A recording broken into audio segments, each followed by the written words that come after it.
binary meet Leo, Leo sun sign, rising sign, and or moon sign. This is a 2-week reading for all you Leos starting today, the 16th of March, 2023. We're streaming your reading live on YouTube and on Twitch. Moderating today on YouTube is the lovely Suzanne, and moderating on Twitch is the lovely Diane. Thank you so much, moderators, and thank you, Leos and friends of Leos, for joining us today for this 2-week reading. Today I'm reading with this beautiful Soprafino tarot, which is unfortunately out of print and is not available at this time, but I have put a link in the video description to the shop where you can find other wonderful decks. I have already purified with this Alvarez Gomez Colonia Concentrada, and I have also put a link in the video description on YouTube on how you can purchase that. 2-week reading for all you Leos, sun sign, rising sign, and or moon sign, starting today, the 16th of March, 2022. Going out to all you guys, whether you're watching live or on a restream. It does go out to a lot of Leos, so if for some reason it doesn't seem to apply to you personally, it may not be meant for you. In that case, just disregard the reading and don't push it. You can check out the zodiacal readings for your other signs. All of those are available for restream on both YouTube and Twitch. And also remember that we have general readings for all signs each and every day except for Monday. I don't read with card reversals, so that's why you're going to see me flipping the cards right side up. I just prefer reading like that. All is well, I promise. If you'd like to give us a donation, you can do that by going to paypal.me/Ariel Gatoga. paypal.me/Ariel Gatoga. We are a fairly new channel on YouTube because we split off from the main channel, so we don't have access to super stickers or super chats yet. So if you want to give a donation, you have to go to paypal.me/Ariel Gatoga. We have a shop at arielscornershop.com, arielscornershop.com. And we have all kinds of merchandise there, including most of the tarot decks that I read with, except for the ones that are no longer in print. We make a small commission off of each and every sale. We appreciate your support. If you're watching us on YouTube, please make sure you like the video, subscribe to the channel, and hit the notification bell. And if you are watching on our Twitch channel, please make sure that you follow us there. And remember that you can watch all of our videos on Twitch without ads if you subscribe to us there.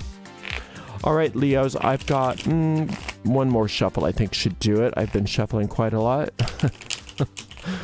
All right, let's do one more. Just for accuracy's sake.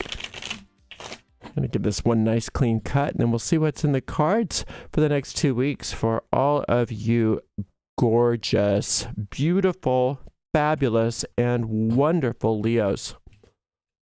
All right, let's see what's going on here. We've got this is coming out of this page of swords, and then you've got this gorgeous 10 of cups. Good for you. And then this amazing 7 of swords. I'm happy. It looks like you've either not taken the bait with somebody that's been trying to get you to do something that's not good for you, or maybe trying to hook you into an argument, whatever that is, whatever that conflict happens to be. It looks to me like there was some incorrect information maybe, or some lies even for some of you, it looks like you've either averted it or you went through it and you figured it out, because it's no longer affecting you, whatever that was. Now things are really going your way. This is one of my very, very favorite cards, this 10 of Cups. This is a happy outcome. And I always say, and I'm going to always say it when this comes up, that the happy outcome wants to be a happily ever after. So you stay present in the moment, because ever after it exists in the present moment. That's where that exists. Eternity is now, not something in the future, because the future is not a thing. We just think it is. So staying present in the moment, Leo, you're going to be able to perpetuate these happy, joyous experiences that are looking like they're wanting to happen all over the place today and over the next couple of weeks. And as a result of that joy, you are overcoming and turning around some kind of conflict. And it's a beautiful thing. I just love it when something awful turns into something amazing. And that's what's happening. And it's happening through this joy, through this this joy that that you're experiencing. And a lot of times we think, well, I'm joyous because this happened, or I'm joyous because that happened. But I think many of you, if not all of you, but definitely some of you, are realizing I can just experience the joy. And then the good things happen. I don't have to wait for the good things to happen to have the joy. I'm recognizing that joy is the catalyst for those occurrences. So if there's something that is conflicted in my relationships or in any part of my life, whether it be financial, business, personal, marital, whatever, I can find joy and watch it heal itself. Isn't that beautiful? And not only that, but as you find this joy, your natural inclination is to beautify everything that's around you, is to bring beauty to whatever you're experiencing. And beautification is an invocation of Venus, who rules the Seven of Swords, who rules all the sevens. And so that just gives you a double whammy or a quadruple whammy of turnaround and resolution of conflict. So you're in a really, really great position. And it all comes from you. To me, it looks like it comes from you having made a decision against an untruth. So that untruth may have even been something inside yourself for some of you. It might have been, viewing yourself as being less than, or viewing yourself as not being good enough, or being mean to yourself or something like that. And then you saying, I'm not doing that anymore. I'm just not going to do that anymore. Now, for some of you, it wasn't that. It was other people telling you something that was incorrect or untrue. And you saying, maybe yeah, maybe no, but I'm not going to fall for just buying into whatever anybody's telling me. I'm going to make up my own mind. And when you did, it's like heaven opened up and all of these blessings just continue to pour down. Look at this. It's like a champagne fountain, isn't it? All this blessing that just keeps pouring into every aspect of your life. Every single aspect of your life. That's what's available to you over these next couple of weeks. We've got this beautiful 6 of coins. We've got this lovely Fool card, which I adore. And we've got a 9 of Swords. Okay, this is good. This is really, really good. What the 6 is talking about here is, I think for many of you, like I said, that made a choice against an untruth. Not necessarily, that somebody was lying to you, but for some of you, it could have been. Making a choice to not to combat it with yourself, but to maybe find a higher wisdom. Now, for some of you, it could have been something as specific as calling on the solar light, if you know how to do that. But for those of you that don't even know what that is or don't participate in that, it was still reaching for a higher thought. It was still being receptive to higher wisdom and allowing yourself to be guided. And that's where this joy is coming from. Now, allowing yourself to stay in the joy and not say, well, now that I'm experiencing joy, I can go back to doing whatever. Because then that if you aren't careful with how you use your mind, Leo, you're susceptible to getting into patterns of worry. And you don't want to get into patterns of worry because that just slows everything down and delays all of your good again. You can't be in a place of worry and in a place of joy at the same time, right? So when the worry comes up, you have to just do a couple things. It's not that you just want to put your head in the sand and say, oh, well, nothing to worry about. You want to ask yourself, okay, I'm experiencing worry. So is it something that I can do something about or not? If it's something I can do something about, then I'm going to do something about it. And then I'm going to stop worrying. If it's not something I can do something about, then I'm going to call on a power that can do something about it. And that's that solar light that we call, what we call the solar light. So if you know how to work with the solar light, great. If you don't, and that's something that's interesting to you, listen to one of my solar light meditations. They're on my YouTube channel, just Gatoga Solar Light. You'll come up with 2 of them. One of them is really short and one of them is pretty short. The Fool card has a dual function here. On one hand, it wants you to stay innocent. It wants you to stay playful and innocent and look with wonder at everything in front of you for this next couple of weeks and just really stay in the moment and stay joyful. But at the same time, to not lose your vigilance. You can be vigilant for joy.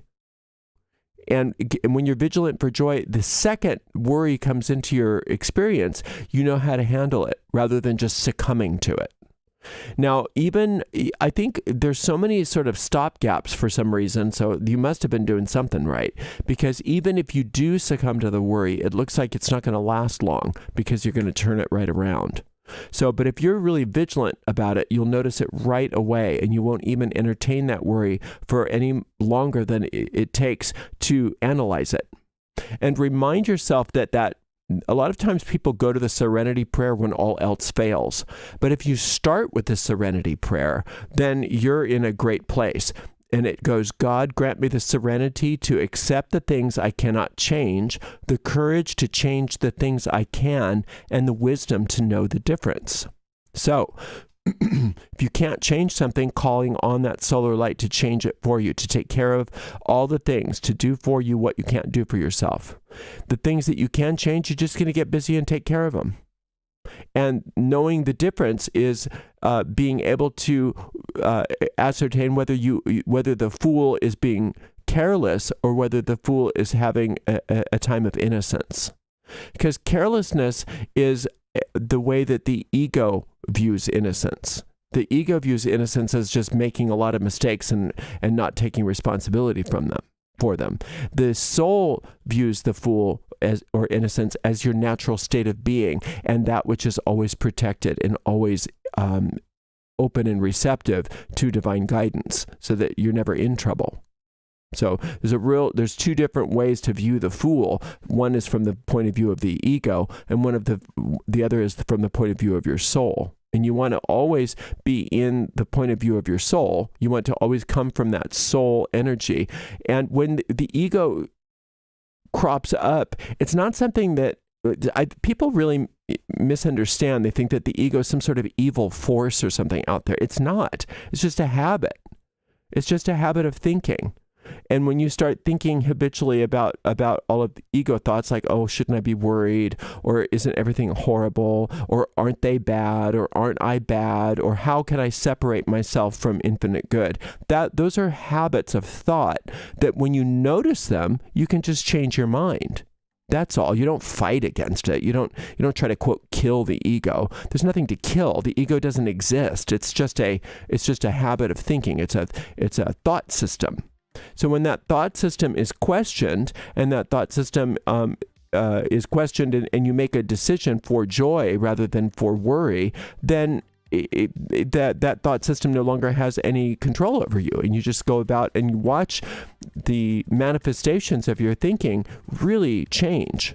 And it looks like that's where most of you are already. It's just you want to, like I said, stay vigilant, and you want to stay in the present moment. So this is a perpetual way of being. And when you hear those little voices in your head saying, oh, you better be worried, or oh, you better, take care of this yourself. Don't think about spirit, because spirit isn't a real thing, or whatever that is. Recognize that you've already overcome those kinds of mistaken things, and you can continue to overcome those ideas over and over again, because those are ideas that you've just let yourself slip into. And if you've let yourself slip into them, then you can let yourself slip right back out of them again, right? Calling on that solar light is a great way to handle that, and you're going to do so well. What a beautiful, beautiful, beautiful 2 weeks. This is what you're all about. The 10 of Cups. There is no more joy. There is no more prosperity. There is no more excellence than can be depicted by this card. And that's who you are and what you're all about. So let's just be all about that. And when the ego kicks and screams and says, no, I don't want to be joyful, just smile and say thank you for sharing, and get right back to that solar light. You're doing great, Leo. I'm so proud of you. I'll be back in another 2 weeks for another reading. And thank you so much to the amazing moderators, Suzanne and Diane. And we'll see you in 2 weeks, Leo. Blessed be.